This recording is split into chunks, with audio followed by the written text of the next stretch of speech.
True Irish Ghost Stories, Chapters 4 and 5, and read by Christopher Halton. Chapter 4, Poltergeists. Poltergeist is the term assigned to those apparently meaningless noises and movements of objects of which we from time to time hear accounts. The word is of course German and may be translated boisterous ghost.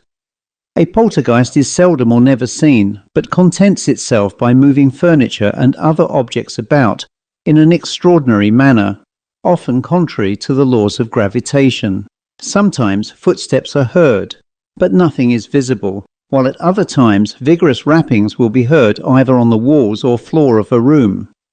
In the manner in which the raps are given, a poltergeist has often shown itself to have a close connection with the physical phenomena of spiritualism, for cases have occurred in which a poltergeist has given the exact number of raps mentally asked for by some person present. Another point worthy of note is the fact that the hauntings of a poltergeist are generally attached to a certain individual in a certain spot, and thus differ from the operations of an ordinary ghost. The two following incidents related in this chapter are taken from a paper read by Professor Barrett, Fellow of the Royal Society, before the Society for Psychical Research. In the case of the first anecdote, he made every possible inquiry into the facts set forth, short of actually being an eyewitness of the phenomena. In the case of the second, he made personal investigation and himself saw the whole of the incidents related. There is therefore very little room to doubt the genuineness of either story. In the year 1910, in a certain house in Court Street, Enniscorthy, there lived a labouring man named Redmond. His wife took in boarders to supplement her husband's wages, and at the time to which we refer there were 3 men boarding with her who slept in one room above the kitchen. The house consisted of 5 rooms, 2 on the ground floor, 1 a shop and the other the kitchen, and 3 upstairs, occupied respectively by the Redmonds, their servant, and the boarders. The boarder's bedroom was large and contained 2 beds, 1 at each end of the room, with 2 men sharing one of them. 2 of these men were John Randall and George Sinnott. The name of the third lodger is unknown, as he seems to have left very shortly after the disturbances commenced. On July 4, 1910, John Randall, a carpenter, went to live at Enniscorthy and took rooms with the Redmonds. In a signed statement now in Professor Barrett's possession, he tells a vivid tale of nightly disturbances lasting for the 3 weeks he lodged in the house, during which he lost 3/4 of a stone in weight. On the night of Thursday, July 7th, the first incident occurred. The bedclothes were gently pulled off his bed. Thinking it a joke, he shouted to his companions to stop. When a match was struck, the bedclothes were found at the window, and the other bed, normally requiring 2 people to move, had been rolled from its place. After restoring order and extinguishing the light, they soon heard tap-tap-tap like hammering, which grew quicker until the bed began to move across the room. Searching revealed no intruder. Redmond himself came in, saw the bed, and told them to push it back and sleep. Randall refused to stay alone, so joined the others. The light was put out, and within minutes the bed ran out into the middle of the floor with all 3 men still in it.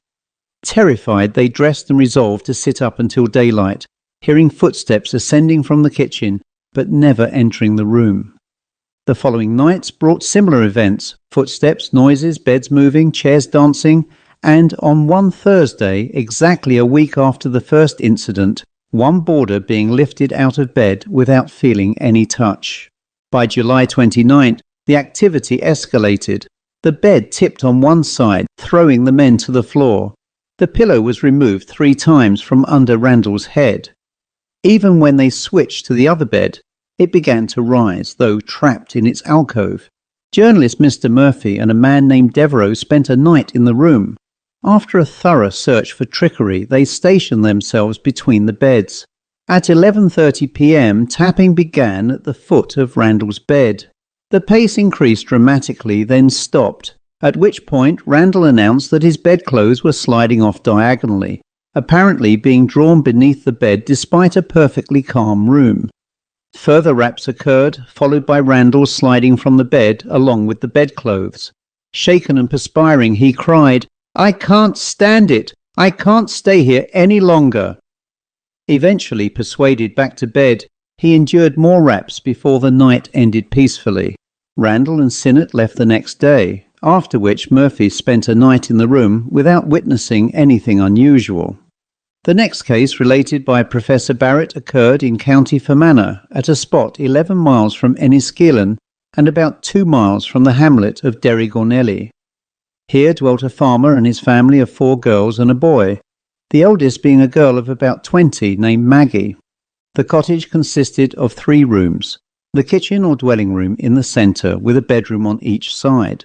Maggie slept with her sisters in one of these rooms, and it was here that the disturbances occurred, generally after they had gone to bed, when rappings and scratchings were heard, often lasting all night. At first rats were blamed, but when unseen forces moved objects and threw boots and candles out of the house, it was clear that something beyond the ordinary rat was at work. The old farmer, a Methodist, sought the advice of his class leader, who instructed him to lay an open Bible on the bed in the haunted room, weighting it with a large stone. The stone, however, was lifted off by an unseen hand, the Bible removed from the room, and 17 pages torn from it. Unable to keep a lamp or candle in the house, the family sought help from neighbours. One, Jack Flanagan, lent them a lamp that had been sprinkled with holy water by a priest, insisting the devil himself would not steal it. But the next day the lamp was taken as well. Professor Barrett, invited by Mr. Thomas Plunkett of Enniskillen, went to investigate. After interviewing the farmer, he described his own observations. After the children, except the boy, had gone to bed, Maggie lay down without undressing so her hands and feet could be observed. We sat around the kitchen fire when faint raps, increasing in loudness, were heard from the walls, ceiling and various parts of the inner room. Entering with a light, the noises ceased but recommenced when I placed the light on the kitchen windowsill. The boy and his father were with me. Mr. Plunkett searched outside. Standing in the bedroom doorway, the noises began again. Gradually I brought the light nearer until I stood beside the bed, candle in hand. The younger children seemed asleep. Maggie was motionless, yet knocks came from chairs, bedstead, walls and ceiling, accompanied by scratching or tearing sounds. Suddenly a large pebble fell onto the bed. No one had moved to place it. When I returned the candle to the windowsill, the knocks became still louder, like a heavy carpenter's hammer. A few days later, the Reverend Maxwell Close, Master of Arts, joined Barrett and Plunkett. Visiting on 2 consecutive nights, they again heard the noises. Searching the house thoroughly, they found no cause. The farmer, believing fairies responsible, admitted the raps sometimes answered questions, but told lies as often as truth. Barrett tested the phenomenon by mentally asking for specific numbers of raps. 4 times, with different numbers, the exact count was given. Perhaps most remarkable was the ending. At the farmer's request, Mr. Close read passages from Scripture and the Lord's Prayer, accompanied at first by loud knockings and scratches. As they knelt in prayer, the noises gradually ceased, and from that night no further disturbances occurred. Another story comes from the north of Ireland. In 1866, as reported in the Larne Reporter of March 31st, 2 families at Upper Ballygowan near Larne were plagued by stones thrown into their houses by day and night. Neighbours came to sympathise, and on one occasion, after a volley of stones came through the window, a young man fired a musket towards the unseen assailants. The reply was a loud peal of satanic laughter, followed by another volley of stones and turf. On another occasion, a heap of potatoes stored in an inner room began to move, and soon all were hurled into the kitchen where the family and visitors sat. Local explanation was as curious as the events. Years earlier, the farmer then occupying the premises had been troubled by mischievous fairies meeting in his house. He abandoned it, leaving it roofless. Decades later, neighbours took stones from the ruins to repair their own buildings. The good people, enraged, allegedly punished them with the attacks described. A correspondent from County Wexford, wishing to remain anonymous, writes, "Less than 10 miles from the town of Blank lives a small farmer named M, who, through thrift and industry, has reared a large family in comfort. Some 20 years ago, through the death of a relative, he inherited about £100. Already prosperous and finding his thatched cottage too small for his growing family, he resolved to build a new one. Construction was completed within a year, a fine slated cottage ready for occupation. Moving in with his family, M expected comfort. Instead, the first night brought peculiar noises, shuffling feet, slamming doors, moving furniture. Investigation revealed nothing disturbed, and the door was locked. Returning to bed, the racket began anew, lasting until dawn. The second night was worse. Night after night, pandemonium reigned, until in terror the family abandoned the new house and returned to the old one. To this day, the old house is repaired and lived in, while the new one stands a few perches away, facing the road, used only for storage. It is said that before construction began, a strangely dressed little man warned M to build elsewhere or face unpleasant consequences. Local peasants claimed the house was built on a ferry path between two rafts. Indeed, two large rafts stand nearby, with the haunted house directly between them. Professor Barrett notes that popular explanations like the above support his conclusion that belief in fairies and similar beings may stem from poltergeist manifestations. In Portarlington, a man saved £500 to build a house despite warnings that the site lay on a ferry path. On his first night there, unseen hands threw furniture about and injured him. Nightly disturbances made the house uninhabitable, and it now stands empty. Poltergeist activity is easily imitated, as in the notorious Cock Lane case. One Irish instance occurred in 1892 in Passage East. An ex-Royal Irish Constabulary pensioner, working as an emergency man, lived in an evicted farmstead with his family. Furniture and crockery were mysteriously thrown about. Police investigations found nothing, but later disturbances followed the family to Waterford. Further inquiry revealed that the son had been seen throwing objects when unobserved by his father. It appeared to be a scheme by mother and son, motivated by her dislike of her husband's dangerous job, to frighten him into resigning, which he soon did. Chapter 5 Haunted Places. That houses are haunted and apparitions frequently seen therein are pretty well established facts. The preceding chapters have dealt with this aspect of the subject, and in view of the weight of evidence to prove the truth of the stories told in them, it would be hard for anyone to doubt that there is such a thing as a haunted house, whatever explanation may be given of haunting. We now turn to another division of the subject, the outdoor ghost, those who haunt the roadways, country lanes and other places. Skeptics on ghostly phenomena are generally quick to explain away a ghost sighting, suggesting that the teller is hyper-imaginative or misled by moonlight through the trees. Some reputations for sobriety have even been lost because a man admitted to meeting a ghost in a country lane. It is true that some imaginative or nervous people have mistaken for a ghost a white goat or a sheet hanging on a bush, but such mistakes only harden the skeptic's disbelief and blind him to the large weight of contrary evidence. Someday, perhaps, psychologists and scientists will be able to give us a complete and satisfactory explanation of these abnormal apparitions. At present, we are very much in the dark, and any explanation is necessarily tentative. Mr. J.J. Crowley of the Munster and Leinster Bank sends the following. The scene is outside Clonmel, on the main road leading up to a nice old residence on the side of the mountains called Blank Lodge. I happened to be visiting my friends, two other bankmen. It was night, about 8 o'clock, moonless and tolerably dark. When within a quarter of a mile, or perhaps less, of a bridge over a small stream near the house, I saw a girl dressed in white, wearing a black sash and long flowing hair. She walked away from me, up the culvert of the bridge, and disappeared down the other side. At the time I thought it peculiar that I could distinguish a figure so far away, and supposed a light must be falling on her, or that some people nearby had struck a match. When I reached the spot, I looked about but could find no one. Later, I told my friends, one of them had woken a few nights earlier to see the identical figure standing at the foot of his bed, and had fled in fright to share the other lodger's room. The landlady then told them the apparition was that of her daughter, who had died young years before and who had gone about dressed exactly as we described. I had heard nothing of this until after I saw the ghost, so it cannot be put down to hallucination or imagination.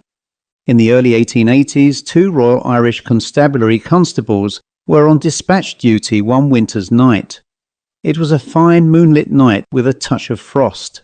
They were nearing their destination, a barrack on the left side of the road facing a white thorn hedge. Within 50 yards of the barrack, they saw a policeman step out from the hedge and cross the road, looking at them as he did so. He was bareheaded, runs the account, with tunic open down the front, a stout-built man, black-haired, pale, full-faced, with short mutton-chop whiskers. Thinking him a newly joined constable taking the air, they approached, only for him to disappear into the shadow of the barrack and apparently through the door. Yet the door was closed and bolted, and only after loud knocking were they admitted. No new constable had joined the station. Some years later, the narrator heard that a policeman had been lost in a snowdrift near that barrack. Whether that explains it or not, the vividness of the apparition left no room for hallucination. At the time, both men thought it a living person. In the winter of 1840-41, a skating party enjoyed the frozen pond at Rathfarnham Castle, County Dublin. Among the skaters was a man with a fine curly-coated retriever. The ice gave way beneath him. The dog leapt to the rescue and both drowned. A monument was erected to the dog's heroism, but only the pedestal remains. The phantom dog is said to haunt the grounds and the road between the castle gate and Dodder Bridge. Many have seen it. Another local ghost is that of a boy murdered by a Romany, said to haunt one of the lodge gates. The Jesuit fathers, now in possession, report no recent sightings. The superior jokes that the new buildings leave no comfortable corner for a ghost. A villager near G, County Kilkenny, reports, "One evening about 8:45 p.m, I was walking with my wire-haired terrier. Near a hedge, the dog began barking furiously at nothing. I felt uneasy. Looking closely, I saw a small grey-white object vanish into the hedge. Instantly, the dog stopped barking and wagged his tail." Later inquiry revealed that the spot was notorious. People had seen a ghost there and horses often balked. Some say it's the ghost of a suicide buried at the crossroads, others of a man killed on that spot. Reverend H.R.B. Gillespie relates an incident told to him by a witness. One moonlit night, a man, his 2 daughters and a friend were driving in County Leitrim. Walking up a hill, one daughter led, followed by the others and the trap. Those behind saw a shabbily dressed man walking beside her. When they hurried to overtake, he dashed into the shadow of a disused forge at which the horse reared violently. The leading girl had seen nothing. A local workman said the description matched a tinker found dead in that forge 6 months earlier. A lady walking near Cork one afternoon saw a countrywoman in old-fashioned dress approaching. As they drew near, the figure staggered as if drunk, then vanished. The road was bounded by high walls. There was no gap or gateway. At her destination, the lady learned that the figure had been seen often until 20 years before. The road was reputed haunted, though she had not known this. Mr. T.J. Westrop writes, "On the road from Bray to Wingates at the Deer Park of Kilruddy is a spot known for strange sounds. About 25 years ago, walking with a friend one night, we heard heavy steps and rustling in the deer park. Something crossed the road and fell from the wall opposite with a groan. The night was bright, but we saw nothing. Later, I learned a local belief that it was the ghost of a poacher, mortally wounded by gamekeepers, who escaped across the road and died beyond it. My relative, who also experienced it, saw the ghost. The rector of Greystones heard the same noises, though he saw nothing. 2 sisters, returning late from the theatre along a lonely stretch of the Kimage Road, heard the clink of a chain approaching.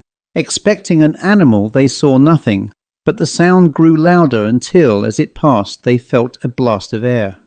Terrified, they struggled home. The elder collapsed and had to be revived. An old woman had been murdered by a tramp near the spot. The haunting is thought connected to the crime." Mr. G.H. Miller of Edgeworthstown writes, "In 1875, riding home at 11:30 p.m., I passed the ruins and burial ground of Abbey Shrule. A policeman in a long overcoat was walking in the churchyard towards the corner where I would meet him. Suddenly he disappeared. Later I met a man who avoided the ruins for fear of the monk, a figure often seen there. In the early 1880s, Miss S., daughter of the occupants of Blank Court near Waterford, was shooting rabbits in the glen below the house when she saw her young half-brother in a sailor suit. Calling to him without reply, she approached and he vanished. An old servant explained, "Oh, you mean the little sailor man, he won't harm you." Later, 2 local boys fishing there saw the same figure. No tradition explains his presence. In October 1913, men cleaning engines at Strabane railway station saw and heard a ghost on 2 successive nights, knocking yells in the form of a heavy-built man. Attempts to strike it with a crowbar failed. It hovered until early morning, tossing clothes and tools. On the second night, 7 men saw it. Local talk linked it to a murder near the spot, though no proof exists. Mr. O'Dwyer's haunted creamery and waiting room. Mr. Patrick Ryan of P, County Limerick, relates 2 stories from Mr. Michael O'Dwyer. In the first, O'Dwyer, fetching fodder for a heifer late at night near a creamery, heard the sounds of machinery, steam and rattling cans from the closed building. The heifer bellowed in fright. Others have heard it too. In the second, O'Dwyer and a companion at a railway station heard talking in the empty waiting room. They linked it to the suicide of a man whose body had lain there overnight. Mr. William Mackey of Strabane recalls, "During the Crimean War, wildfowl shooting late one November night, I heard a dog bark, followed by musket fire. More shots followed in a fierce exchange, then flames rose nearby, with sparks falling into the water at my feet. Cavalry arrived to the sound of a bugle, then departed. My father later told me this scene matched the event in the late 17th century, when Sally Mackey and her 3 sons resisted arrest for treason. The mother shot from their cottage until it burned. Her sons perished and she was rescued, wounded by the soldiers. She lived for many years after, showing visitors the pellets lodged in her ribs." End of chapter 5.